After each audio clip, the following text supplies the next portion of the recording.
supervisi ini beda gitu ya. Jadi ada praobservasi.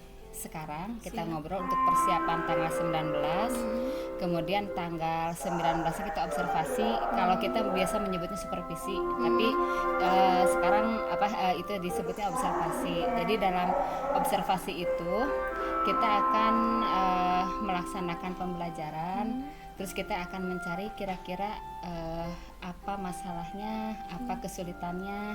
Tetapi saya tidak berhak untuk menilai dan lain sebagainya. Kita hanya merefleksikan hasil praktek pembelajaran.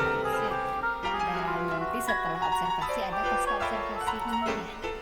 Oke, matematika ya Bu ya. Kira-kira tujuan pembelajarannya nanti yang pada saat tanggal 19 tujuan pembelajarannya apa ya? Membedakan jenis data dan menentukan diagram sesuai dengan jenis data. Yang kedua, menyajikan data ke dalam histogram dan diagram lingkaran. Ya, oke. Jadi ini tujuannya ya Bu ya. Di kelas itu kan ini ya, beda-beda ya anak-anak. Iya. Apa sama kemampuan dasarnya? Berbeda ya.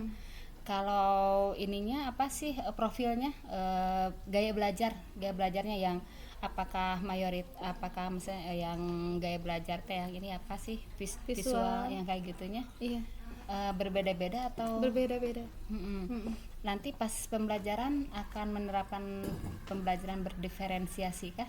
Iya, insya Allah akan menerapkan pembelajaran berdiferensiasi. Ada 3 model pembelajaran, bukan ada 3, ada setidaknya ada tiga ya. Iya. Pertama dalam konten, dalam proses, dan dalam produk. Iya. Nah untuk nanti tanggal 19 mau pakai yang mana Bu? Pembelajaran berbasis Iya. masalah PBL, anak akan saya bimbing untuk menyelesaikan dan memberikan jenis data. Ya. Oh jadi akan melakukan pembelajaran berdiferensi di prosesnya Iya, mungkin di ya? proses, betul, di proses. Karena kalau konten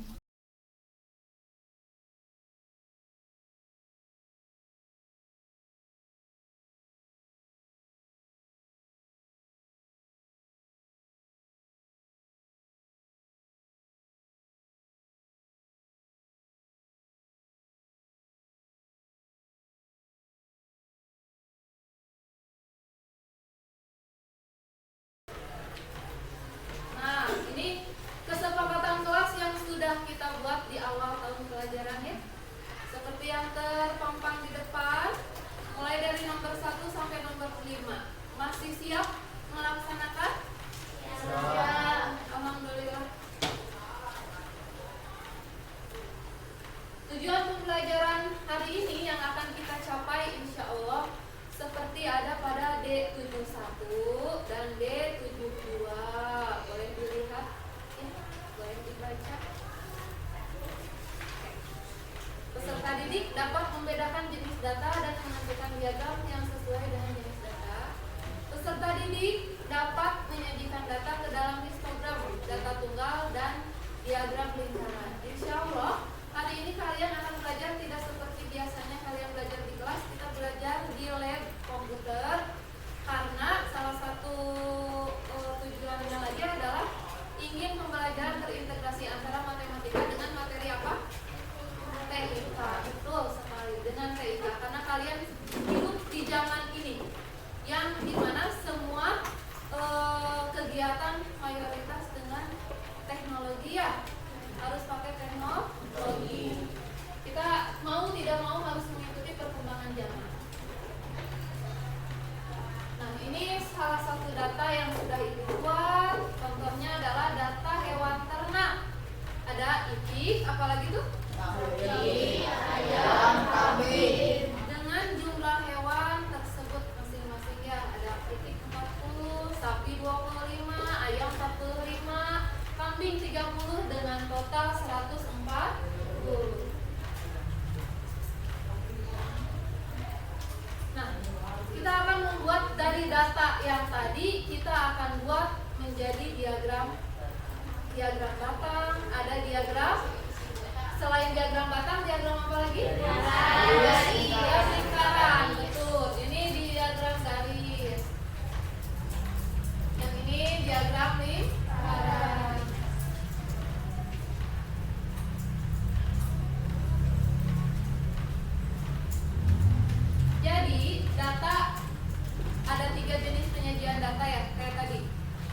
ada diagram garis, diagram batang, diagram bulat.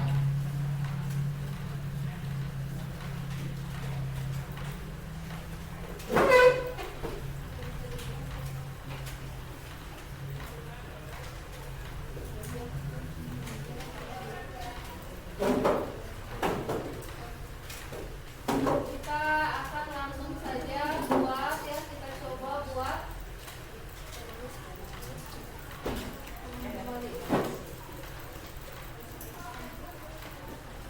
Kita akan coba buat ya, dari data ke diagram yang tersebut tadi. Waktu di kelas kalian sudah mengambil data per kelompok masing-masing, di mana tiap kelompok datanya berbeda, beda yang didapat ya. Boleh dibuka data punya kaliannya seperti apa?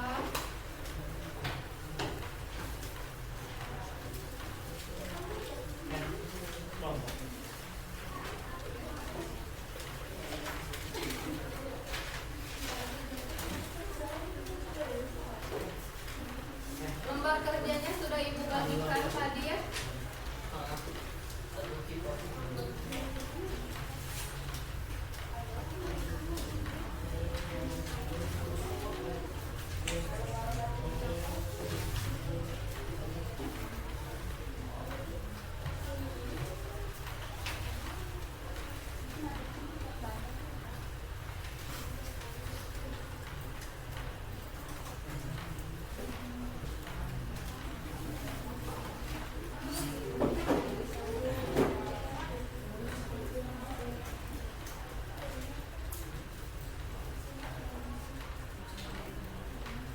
Bentar, aku lagi buka dulu Excel.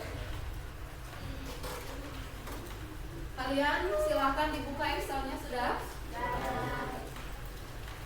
Langkah pertama yang kalian bisa lakukan saat ini adalah kalian silakan ketik ulang data yang ada di buku kalian, data yang sudah kalian peroleh dari kelompok kalian waktu di kelas ke dalam bentuk Excel. Silakan diketik.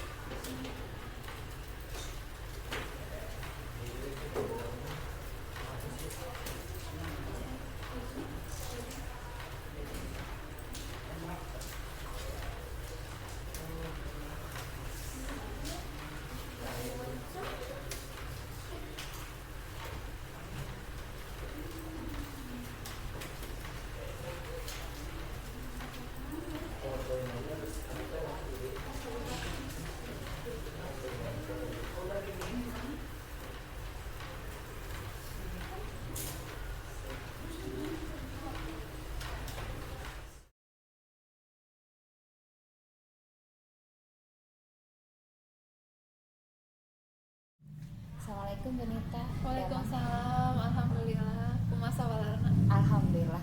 Baik Bu, terima kasih waktunya. Masih ingat nggak tujuan kita ngobrol sekarang untuk apa? Untuk membicarakan hasil observasi. Oh iya. Jadi kemarin kan kita sudah perannya udah, kita merencanakan udah, kemudian pelaksanaan alhamdulillah ya. Bagaimana Ibu kemarin waktu masuk ke kelas, perasaan Ibu? Alhamdulillah, saya merasakan mengajar dengan atmosfer yang sangat-sangat berbeda dibandingkan dengan pembelajaran yang sebelum-sebelumnya. Karena mungkin dengan menggunakan RPP berdiferensiasi ya. Iya. Itu apa ya, rasanya berbeda saja. Mulai dari saya termasuk juga siswanya juga sangat-sangat berbeda sekali. Siswa begitu antusias saat pembelajaran dari awal. Mereka yang kalau pembelajaran biasa mungkin kita hanya biasa-biasa saja ya. Kalau di berdiferensiasi sebelum belajar kita ada sesuatu yang sangat membuat mereka senang, membangkitkan semangat belajar mereka gitu. Jadi perasaan Ibu dengan anak-anak berbanding lurus ya. Iya. Kadang-kadang kita pada saat ngajar kita yang senang, anak-anak enggak. Nah, iya betul. Atau kebalikannya berbanding lurus. Salah satu salah satu ininya dikarenakan memakai RPP Iya, berdiferensiasi. betul. Perasaan anak-anak juga. Tapi gini Bu, kalau misalnya Ibu merasa berhasil berarti Iya. ya. Kalau ada pakai skala nih ya, Iya. skala 1 berarti tidak berhasil, Iya. 10 sangat berhasil. Kira-kira ada di nilai berapa dari 1 sampai 10? Antara 8 dan 9 ya. 8 dan 9. Berarti masih ada belum sempurna gitu Iya. kebahagiaannya belum Betul, paripurna gitu ya. betul, Mm-mm. betul. Nah, kira-kira yang dua nilai itu yang dari 8 ke 10 atau dari 9 ke 10 itu masalahnya apa nih Bu? Masalahnya terkendala dari apa namanya ya, karena kemarin matematikanya berdiferensiasi tapi terintegrasi juga antara matematika dengan TIK.